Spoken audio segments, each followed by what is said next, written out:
What's going on, Third Army? Joe here, and today I'm going to be doing a custom stringing on the Epoch Prequel. I'm in need of a new stick and thought I'd kind of change things up a little bit, both head and pocket. And we had an Epoch Prequel laying around, and I've been wanting to really give this a go, especially because last year we did a custom one of these that was Joker themed, and absolutely loved the way it turned out. It strung up so nice, and I kind of want to replicate that, but kind of in a different colorway. Something a little different. I don't think I've ever had a red stick, but currently is the International, which is the largest esports event in the world, and features my favorite PC game, which is Dota. Definitely a big PC guy and have been for many years, and thought it'd be really fun to kind of have a Dota stick during the International and to test out some new ideas. So Chris custom dyed this for me with some red powder, and then on here, really nice and subtly, we did 3 words, and it says brutal, savage, Rekt, and it's kind of a meme from the game where if you just completely dominate someone, or if you make a terrible mistake, you can throw that up in the chat, and it's pretty hilarious when people do it. It's a soundbite from a famous caster. Wow, what do you say after that one? Brutal, savage, Rekt. Absolutely taken down. Nice and simple, just something a little bit there that, you know, Dota people will get, and it's pretty funny. And we're gonna pair that with the Ruby Spectrum colorway. It is the colors of Dota, red, black, and white, so super clean, gonna look great with some black and white stringing. And my favorite part about this is that we're gonna be doing a drop top string, which I think we've never really done one of these, so I think that'd be pretty cool. So of course, first thing we're gonna do is stretch out the mesh.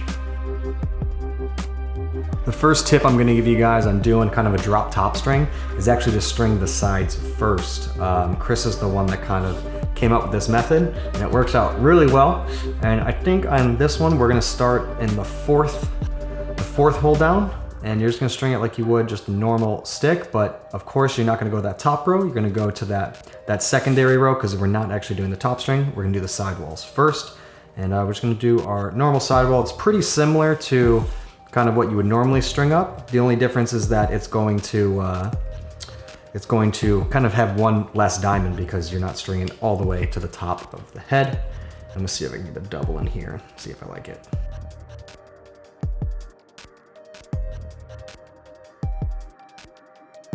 So I said we're just gonna make it kind of the same thing, so we're gonna skip 2 and do an interlock, and then probably skip 2 more and start doing our knots. Just shifting it down just a little bit, but not too much, because once you pull that top really tight, you can definitely over channel this kind of drop Iroquois top, and you'll definitely have some issues with throwing. You'll have an insane hold, but you won't be able to throw it all. Yeah, so we're gonna skip 2 and 2. That looks pretty good. The black already looks so sick with the stringing going with the mesh. I'm pretty happy with that. I can kind of see where the pinch point's gonna be on this stick. So now we're just gonna stack our knots. The Prequel is definitely an interesting head with this shape, but it lends itself to really just using each hole going down, kind of where you wanna focus the pocket, and skipping a little bit towards the top and towards the bottom. So I think I'm just gonna kind of stack it right in the middle, giving us a nice mid with kind of that quick release with that drop top string. And with their kind of lie technology of this head, I think it's gonna give me a really, really, really accurate release, which is what I look most for in a stick.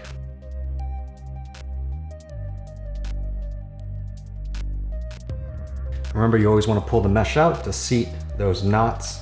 Just gonna give you that nice break, giving the most amount of hold on the ball.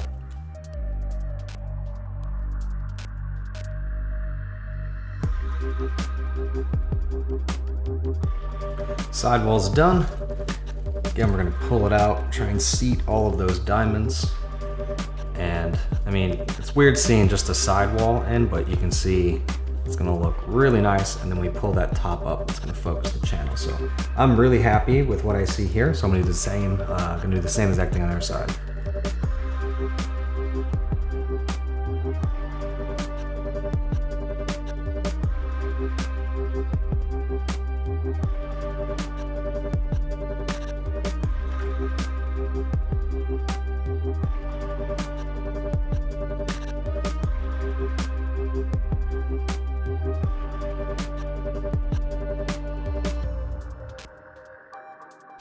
And there we go, both sidewalls are in. As you can see, the pocket is hilarious.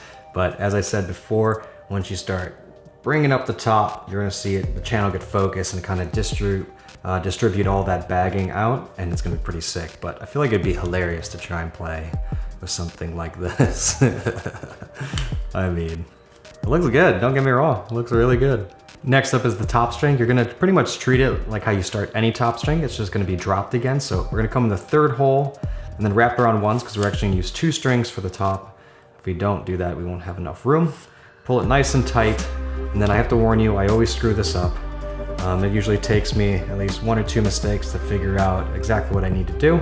But I'm just gonna do it and then I'll kind of give you guys close up of it because it's hard to explain and I know I'm gonna screw it up. So here we go.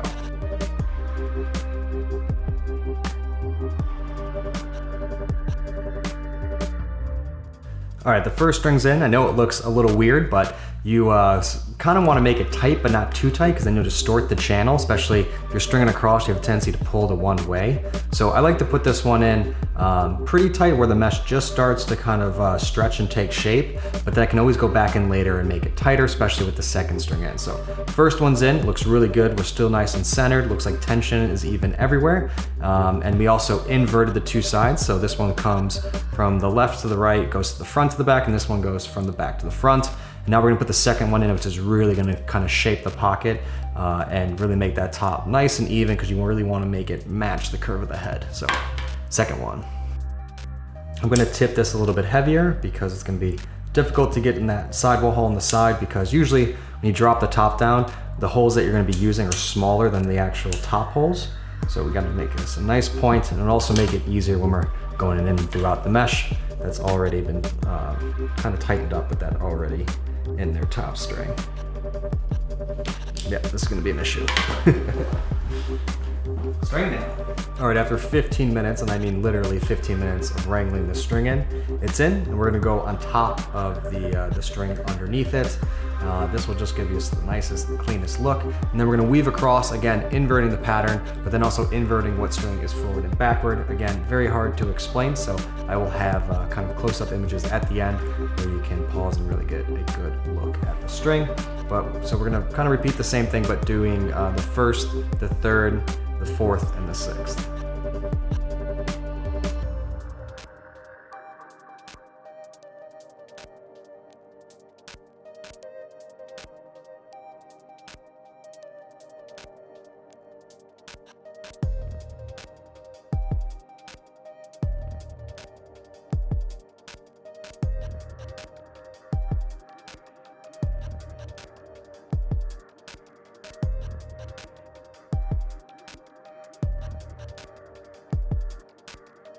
So after another 15 minutes of trying to wrangle that string in, I decided just to move them up to the next side wall, so the second one, which doesn't look as good because it doesn't give you that same type of arc, but it's gonna function better because it's gonna make the mesh wider and higher, making our stick more channeled and also flat, which the Prequel needs a little bit because it does have that kind of late aggressive return to it, but I mean, it looks phenomenal.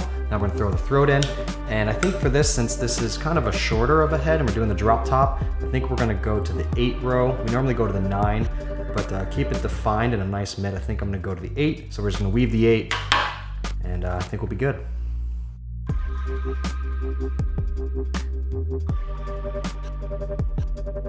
There it is. Absolutely gorgeous. I'm gonna trim it up and get some shooters in it.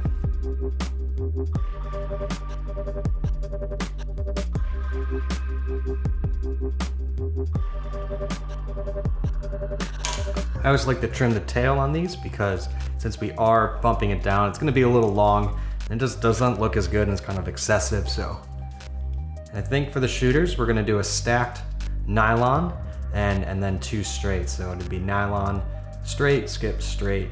I think we're gonna do that on the 10 diamond row. Start on the 10 and then do 2 9s.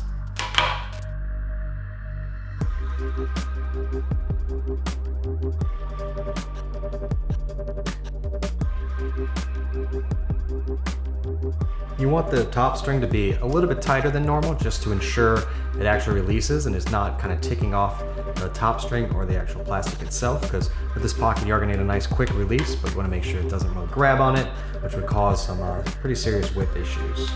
So with that one in the 10, we're going to do 2 straights in the 9.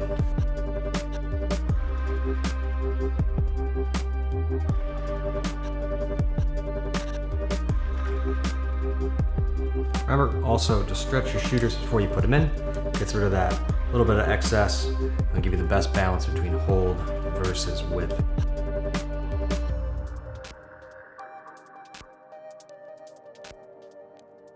And with a pocket like this, your release is really going to be dictated by your shooters. So you want to make sure that they're pretty much perfect. I like to kind of pull the mesh almost out all the way and then just slightly tighten it with the shooter, especially on this bottom one. That's what's really going to kind of pop the ball out of this kind of nice channeled deep pocket, being sure that you'll actually release consistent each time. And you should see a pretty awesome quick release and some really good accuracy with a pocket like this. Just gonna come up nice there, and then our top string might be a little too tight, so I'm gonna loosen that up. Just make sure that the bottom one is always the loosest, and then they get tighter as they go up. You just wanna make sure the ball's releasing right above that top string. So right there, nice and clean. Tighten this last one up and tie them off with some knots.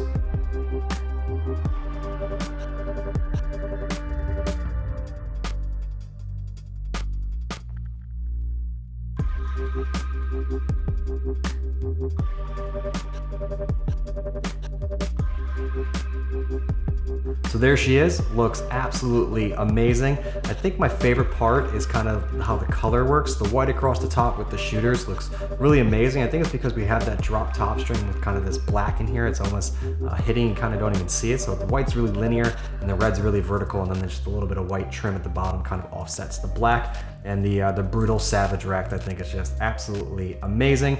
Super clean, strung up, absolutely gorgeous. And always let me know what you think about it in the comments below. Do you guys have any interest in esports? I also put a link to the Twitch channel for the Dota Championship today. It's like $20-something million is on the line. Absolutely crazy, and the production value is amazing. Definitely a fun thing to watch. And as always, you guys can pick up some fiber or some powder on throwinlacrosse.com. We'll put an eye in the top right-hand corner, or you can hit the link in the description below. It's everything. Hope you enjoyed it, and I'll see you on the field.